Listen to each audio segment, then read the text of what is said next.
నమస్తే, welcome to our channel. నేను ప్రియాంకారావు. అతడు సినిమాలో ఒక డైలాగ్ ఉంటుంది. మహేష్ బాబు ఫైట్ చూసిన తర్వాత తనికెళ్ళ బర్ని గారు ఒక మాట అంటారు, గోడకి నీళ్లు పోసినట్టు మొక్కకి అంటు కట్టినట్టు అంత చక్కగా ఎలా కొట్టాడరా అని. ఇప్పుడు నిన్న అసెంబ్లీలో చంద్రబాబు నాయుడు గారు, పవన్ కళ్యాణ్ గారు తీరు చూస్తే ఈ డైలాగే గుర్తొస్తుంది. ఎందుకు అంటే అంత చక్కగా, అంత క్లియర్గా, అంత ఓపికగా కల్తీ నెయ్యికి సంబంధించిన ప్రతి విషయాన్ని పోసుకొచ్చినట్టు అసెంబ్లీలో వివరించారు. అలానే జగన్మోహన్ రెడ్డి గారు మాట్లాడుతున్న ఆ జీవోల గురించి కూడా చంద్రబాబు నాయుడు గారు ప్రస్తావిస్తూ చాలా క్లియర్గా ఆ టైంలో ఏం జరిగింది అనేది చెప్పారు. ఇది విన్నాక ఇప్పుడు జగన్మోహన్ రెడ్డి గారి సిచ్యువేషన్ ఏంటి? అనుకున్నది ఒకటి, అయినదొకటి. ఇప్పుడు ఇదే జగన్మోహన్ రెడ్డి గారికి జరుగుతుంది. సో ఈరోజు దీని గురించి డిస్కస్ చేద్దాం. మనతో మాట్లాడడానికి ప్రముఖ పొలిటికల్ అనలిస్ట్ డివి శ్రీనివాస్ గారు ఉన్నారు. ఆయన అడిగి తెలుసుకుందాం. నమస్కారం సార్. నమస్తే. అంటే కొన్ని డేస్ నుండి అసెంబ్లీ కావచ్చు, లేదంటే శాసనమండలి సమావేశాలు కావచ్చు, ఏవి చూస్తున్నా సినిమా రేంజ్ ట్విస్ట్లు వస్తున్నాయి. ప్రతి సీన్కి ఒక సినిమా సెట్ అయిపోతుంది. అట్లానే ఈరోజు చూస్తే చంద్రబాబు నాయుడు గారు, పవన్ కళ్యాణ్ గారు వివరించిన తీరు ఏదైతే ఉందో సార్, ఎవరు ఎక్స్పెక్ట్ చేయలేదు ఇంత స్పష్టంగా నెయ్యి, కల్తీ నెయ్యి ఎలా జరిగింది, ఎప్పటి నుండి జరిగింది అని. ఈయన మాట్లాడితే జీవోలు అంటారు, 746-47 జీవోల గురించి. దాని గురించి కూడా చంద్రబాబు నాయుడు గారు చాలా క్లియర్గా చెప్పారు. ఇప్పుడు వీళ్ళ సిచ్యువేషన్ ఏంటి? అంటే నిన్న అసెంబ్లీలో సీఎం చంద్రబాబు, లేకపోతే డిప్యూటీ సీఎం పవన్ కళ్యాణ్, ఆయన పవర్ పాయింట్ ప్రజెంటేషను, లేకపోతే ఈయన యొక్క ప్రసంగం, మహేష్ బాబు కొట్టును గుర్తొచ్చిందా? అతడు సినిమాలో అంటే బ్రహ్మాజీ పరిస్థితి జగన్మోహన్ రెడ్డి. అంటే ఒకటి చేసింది మహాపాపం. అవును సార్. మహాపాపం చేసి కూడా ఆ పాపానికి ప్రాయశ్చిత్తం చేసుకోకుండా, పశ్చాత్తాపం చెందకుండా ఇంకా ఆ పాపాన్ని ఇతరులపైకి నెట్టే ప్రయత్నం.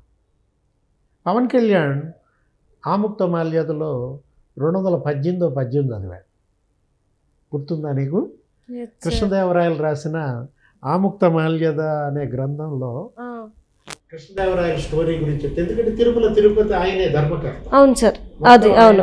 ఇచ్చిన నగలు, వజ్రాలు, వైడూర్యాలు, వాటితోనే స్వామివారి ఖజానా. అవును సార్. అవును. అందుకని కృష్ణదేవరాయలు మరి ఆయన ఆముక్తమాల్యదలో రాసిన 218 చదువుతూ అర్థం కూడా వివరించాడు. అంటే జగన్మోహన్ రెడ్డికి తెలియదులే, అందుకే అర్థం చెప్పినట్టున్నారు ఆయన. ఆముక్తమాల్యద అంటే అది ఎక్కడ, మరి దానికి కూడా ఉంటాయా ఖజానా, అక్కడ కూడా నెయ్యి ఇవ్వచ్చా, అక్కడ కూడా మద్యం పోయొచ్చా అంటాడు. అంటే రాజు కోసం డబ్బు వసూలు చేసేవాడికి దేవాలయంపై అధికారం ఇవ్వకు. అలాంటాడు వసూళ్లలో నష్టం వచ్చినప్పుడల్లా దేవుడి ధనాన్ని రాజు ఖజానాకి చేరుస్తాడు. అది తప్పుడు పని. అందుకే ఎలాంటి మమకారాలు లేని ఒంటరి వాడే ఆలయ అధికారిగా ఉండాలి. వాడు దేవుడి సొత్తు తింటే ఆ పాపానికి వాడే పోతాడు. వాడు ఆ సొమ్ము తెచ్చి రాజుకి ఇచ్చాడు అనుకో, ఆ రాజ్యమే నాశనం అవుతుంది. ఇప్పుడు ఆలయ పాలనాధికారి ఎవరు? ధర్మారెడ్డి, లేకపోతే సుబ్బారెడ్డి, లేకపోతే భూమన కరుణాకర్ రెడ్డి. వాళ్ళు ఏం చేశారు? వాళ్ళు తింటే వాళ్ళే నాశనం అవుతారు. అవును. దేవుడి సొమ్ము వాళ్ళు తింటమే కాకుండా, వాళ్ళు నాశనమే కాకుండా ఆ సొమ్ముని తెచ్చి ఎవరికి ఇచ్చారు? రాజుకి ఇచ్చారు. ఎవరప్పుడు రాజు? ఇప్పుడు ఆ రాజుతో పాటు ఆ రాజ్యం కూడా నాశనమా? అంతే కదా. ఇప్పుడు జగన్మోహన్ రెడ్డి పరిస్థితి, జగన్మోహన్ రెడ్డి పార్టీ పరిస్థితి చూస్తే శాపం, మహాపాపం. ఇవాళ తగిలిన శాపం చక్కగా మరి అంటుగట్టినట్టుగా, గోడకి నీళ్లు పోసినట్టుగా. వాడేంట్రా బుజ్జి అంత బాగా కొట్టాడు అనాలా మనం పవన్ కళ్యాణ్ని, లేకపోతే చంద్రబాబుని? ఎందుకంటే మా నాన్న 7 కొండలు కాపాడాడు. మా నాన్న కాదు, మా నాయన. ఆ ప్రెస్ మీట్లో జగన్మోహన్ రెడ్డి మాట్లాడుతూ 746, 747 జీవోలే చూపించాడు. చూపించి మరి మా నాయనే అసలు 7 కొండలు కాపాడింది. మా నాయన ఏంటి, చంద్రబాబు అసలు 2 కొండలు చేద్దాం అనుకున్నాడు, ఆ జీవోలు రద్దు చేద్దాం అనుకున్నాడు అంటే ఒక్కసారిగా స్టన్ అయ్యారు అందరూ. అదే ఏది అంతకుముందు ఇచ్చిన జీవో ఏంటి? 338. అవును. అది నిన్నేసి చూపించారు. అవును. ఇది 2005లో రాజశేఖర్ రెడ్డి 2004లో సీఎం కాగానే తిరుపతి మీద కన్నేశాడు. అవును. అక్కడ విజయసాయి రెడ్డిని చేర్చాడు అవును. బోర్డు మెంబర్గా. అక్కడ భూమన కరుణాకర్ రెడ్డిని చేర్చాడు బోర్డు మెంబర్గా. అప్పుడు ఏం జరిగింది, ఆదికేశ్వర నాయుడును ఎవరో పెట్టారు దానికి టీటీడీ బోర్డు చైర్మన్గా కొన్నాళ్ళు నడుపుతూ ఈ జీవో తెచ్చారు 2005లో. జీవో 338 దాన్ని ఏంటి కేవలం 25 చదరపు కిలోమీటర్లకే పరిమితం చేస్తూ, 25 చదరపు కిలోమీటర్లు అంటే 2 కొండలకే పరిమితం చేస్తూ, ఆ రోజు అసెంబ్లీలో పెద్ద యుద్ధం జరిగిందమ్మా. ఏది రాజశేఖర్ రెడ్డి చంద్రబాబు మధ్యే కాదు, మొత్తం దేశం అంతా భగ్గుమంది. హిందూ సమాజం ముందు ఆ రోజు రాజశేఖర రెడ్డి దోషిగా నిలబడ్డాడు.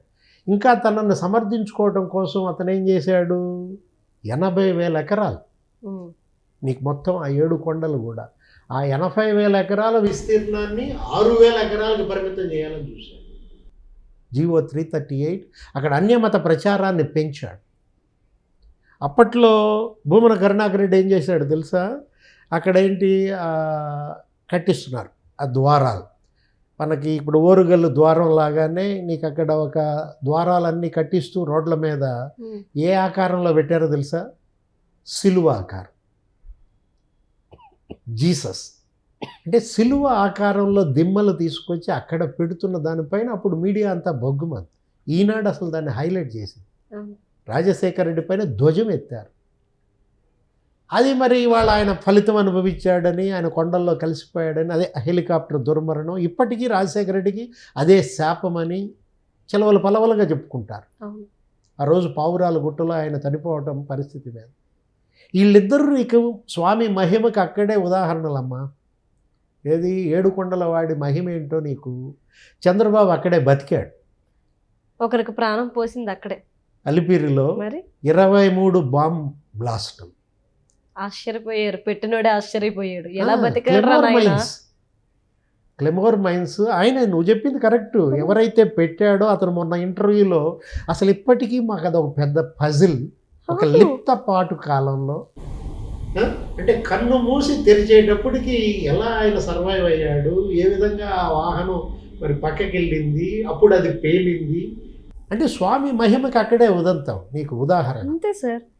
ఇప్పుడు ఇవాళ కూడా ఈ పాపాన్ని పవన్ కళ్యాణ్ అదే నిన్న మీటింగ్లో సింపుల్గా పాలక మండలిదే బాధ్యత, కల్తీ నెయ్యి అది నాకు తెలియదు, దానికి ఎవరైనా క్షమాపణ కోరాల్సిందే అని గనక జగన్మోహన్ రెడ్డి గనక అంటే, దోషులు ఎవరో చూడండి కఠినంగా శిక్షించండి అని గనక అతను ప్రెస్ మీట్ పెడితే, ఆ విధంగా ఒక పార్టీ అధినేతగా స్పందించాల్సినాడు జగన్ ఏం చేశాడు, సుబ్బారెడ్డి సూపర్ స్వామి. అవును సార్. ఆయన అసలు గో పూజ చేయందే బయటికి రాడు. ఇప్పుడు కూడా మీరు ఆయన ఇంటికి వెళ్ళండి, అసలు ధూప దీప నైవేద్యాలతో మొత్తం ఇల్లంతా పొగలే ఉంటాయి. ఆయనే కదా సార్, ఇప్పటికీ దగ్గర దగ్గర 20 సార్లు అయ్యప్ప స్వామి మాలేసుకున్నారు కాబట్టి ఆయన్ని సూపర్ స్వామి అంటారు అని అన్నాడు. ఇతను ఏది ఇంకా ఏమని చెప్పాడు, ఆవు ఆవు ఆవు ఏదో అంటే అండర్ ఫీడింగ్. అది ఆవు అండర్ ఫీడింగ్ వల్ల పాలు కలితేని, దానివల్ల వచ్చిన నెయ్యి కలితే అయింది, కానీ పాలు లేకుండా నెయ్యి వచ్చింది. అసలు ఆవు లేదు, పాలు లేదు, 68 లక్షల రసాయనాలతో, 68 లక్షల కిలోల రసాయనాలతో మీరు కెమికల్గా అది అసలు నెయ్యి చేసి స్వామివారికి పెట్టారంటే, అవే లడ్లు తయారు చేసి మళ్ళా అయోధ్యకి పంపారంటే, అదేమంటే ఏమంటాడు పేరు నాని ప్రెస్ మీట్ పెట్టి, అయోధ్యకి పంపిన లడ్లు ఆ లడ్లు కాదు, అది నందిని నెయ్యితో చేయించాము, స్పెషల్గా రామేశ్వరరావు గారు చేయించారని చెబుతాడు. అయ్యో, అంటే వాళ్ళకి చూసారా డౌట్ వచ్చేసింది. అంటే ఆ 1,00,000 లడ్లు వేరే నెయ్యితో చేయించావంటే కల్తీ అయినట్టే కదా. ఎవరు నమ్ముతారు? అదే నేను పవన్ కళ్యాణ్ అన్నాడు, నువ్వే బాక్స్ పంపావో ఎవరికి తెలుసు అంటూ 20 కోట్ల లడ్లు అంట 5 ఏళ్లలో జగన్మోహన్ రెడ్డి. అది కేవలం 250 కోట్ల స్కామ్ కాదమ్మా, అదేంటి కోట్లాది హిందువుల నమ్మక ద్రోహం. ఎక్కడున్నాడా స్వామీజీ? స్వరూపానంద, శారదాపీఠమా, ఎక్కడున్నాడు? అతనే ఇతను తీసుకెళ్ళి హరిద్వార్లో ముంచి గంగలో ముంచి లేపాడుగా మార్చాడు అని ఇతనికి హిందువుల ఓట్లేయమని ప్రబోధించిన స్వరూపానంద ఎక్కడున్నాడు? ఈ కల్తీ నెయ్యికి అతను పాపి కాదా? ఈ పాపంలో స్వరూపానంద భాగం లేదా? ఈ పాపంలో సుబ్రహ్మణ్య స్వామి భాగం లేదా? ఆ? ఏ ముఖం పెట్టుకుని ఇవాళ జగన్మోహన్ రెడ్డి హిందువుల ఓట్లు అడుగుతాడమ్మా? మొత్తం హిందూ సమాజం అంతా ఆ పార్టీని విలేయమంటున్నారు. సాధువులంతా ఇవాళ భగ్గుమంటూ మన మీటింగ్స్ పెట్టారు. అవును. ఏంటి, వైఎస్ఆర్ కాంగ్రెస్ పార్టీ వాళ్ళ బాయ్కాట్ చేస్తున్నారు. మీరు సాధువులు అంటే గుర్తొచ్చింది. ఈరోజు ఒక గుడికి వెళ్ళి శంకుస్థాపన చేసి వచ్చారు పులివెందుల్లో. 2 రోజుల పర్యటనలో ఈరోజు 2వ రోజు ఉదయాన్నే శంకుస్థాపన చేశారు. నేను హిందువుని అంటున్నారు. హిందూ మనోభావాలు, హిందూ సంస్కృతి మీద నాకు గౌరవం ఉంది అంటున్నారు. మళ్ళీ ఇక్కడ పక్కన భార్య మిస్సింగ్. అంటే ఇప్పుడు జగన్మోహన్ రెడ్డి ఒక్క ఆ నందీశ్వర దేవాలయం ఏదో ప్రతిష్టకు హాజరైనట్టున్నాడు పులివెందుల వేంపల్లి మండలంలో. ఇట్లాంటి దేవాలయాలు మొత్తం రాష్ట్రం మొత్తం ప్రతి మండలంలో పెట్టినా అతని పాపం ప్రక్షాళన కాదు. ఎందుకంటే గతంలో గోహత్య మహాపాతకం అనేవాడు. అవును సార్. ఆ పాతకం నుంచి నివారణ కోసం ఏది బ్రాహ్మణ హత్య, గోహత్య వాటికి పాల్పడితే అప్పటి రాజులు ఇలా ఆలయాలు కట్టేవాళ్ళు. ఏది గ్రామ గ్రామాన ఏదో పాప ప్రక్షాళన జరుగుతుంది అనుకునేవాడు. జగన్ చేసిన పాపం అది ప్రక్షాళన జరిగే పాపమా? అంత మహాపాపానికి స్వామివారి సంపదమ్మ, అది దేవుడు భక్తులు ఇచ్చిన విరాళం. ఇది ప్రభుత్వ సొమ్ము తిన్నావంటే, క్విడ్ ప్రోకో చేసావంటే, సిబిఐ 11 కేసులు, ఈడీ 9 కేసులు అంటే అది జనం సొమ్ము. ఇది భక్తులు ఆ స్వామి మహిమకు చూసి ఆయనకి నిలువు దోపిడీ ఇస్తే నువ్వు ఆ హుండీలో వేసిన డబ్బులు కూడా నిలువు దోపిడీ చేశాడు. చోరీ చేస్తారా? పరకామణి కేసు అదేమంటే ఏమంటాడు ప్రెస్ మీట్లో, అదో చిన్న నేరం. $900 సార్. $90 $900 చిన్న అమౌంట్, చిన్న కేసు పెట్టి అయినా వాడితో మళ్ళీ ఆయన ఆస్తులన్నీ మేము రాయించామంటాడు. అతని ఆస్తులు మీరు ఎంతమంది దోచేశారు? ఇప్పుడు ఆ రవికుమార్ ఆస్తులు అటు తమిళనాడులో, ఇటు కర్ణాటకలో, ఆంధ్రప్రదేశ్లో మొత్తం ఈ బినామీల పేరు మీద రాశాడని 150 కోట్ల ఆస్తులు మీరు రాంచుకుని స్వామికి 13 కోట్ల ఆస్తులు ఇస్తారా?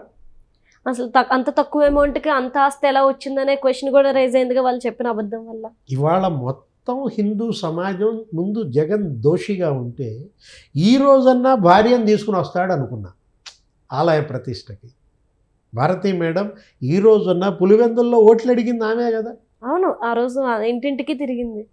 అమ్మఒడి ఇస్తాము, నీకు 10 నీకు 10 అని ఆమె కూడా చెప్పింది కదా అందరికీ ఆ రోజు. అవును. అసలు వాళ్ళు ఆ రోజు ధ్వజం ఎత్తారేమ్మా, నా పాస్బుక్ మీద మీ ఆయన ఫోటో ఎందుకని అడిగాడు వైసీపీ సర్పంచ్. నువ్వన్నా చెప్పమ్మా, రైతుల పాస్బుక్ల మీద జగన్ ఫోటో ఎందుకు, మా డాక్యుమెంట్స్ మీ దగ్గర ఉండటం ఏంటని నిలదీస్తే సమాధానం చెప్పలేని భారతీ మేడం ఇవాళ ముఖం జల్లక భార్యతో రాలేదా? అంటే ఈరోజు అసెంబ్లీలో కూడా మీరు చూస్తే పవన్ కళ్యాణ్ గారు మాత్రమే కాదు, చంద్రబాబు నాయుడు గారు మాత్రమే కాదు, ఇటు రాష్ట్ర ప్రజలు, అటు ఎమ్మెల్యేలు, మంత్రులు, ఎమ్మెల్సీలు ప్రతి ఒక్కరు కోరుతున్నారు ఈ కల్తీ నెయ్యి వ్యవహారంలో జగన్ని విచారించండి.